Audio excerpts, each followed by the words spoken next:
Hello বন্ধুরা, আমি আবার হাজির হয়েছি নতুন পাড়ার থিম ভ্লগ নিয়ে।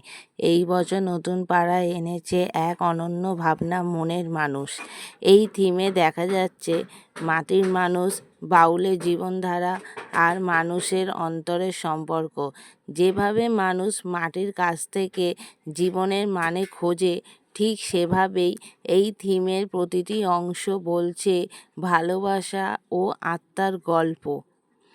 আলো, রং আর সজ্জায় ভরপুর এই প্যান্ডেল যেন এক টুকরো গ্রামীণ মাটির মায়া। সব মিলিয়ে নতুন পাড়ার এই মনের মানুষ থিম একদম হৃদয় ছুঁয়ে যায়। কেমন লাগলো এই বছরের নতুন পাড়ার থিম? কমেন্টে জানাও তোমাদের মতামত। আর ভালো লাগলে লাইক, শেয়ার আর সাবস্ক্রাইব করতে ভুলো না। আবার দেখা হবে পরের ব্লগে। ততদিন পর্যন্ত ভালো থেকো, মনের মতো থেকো।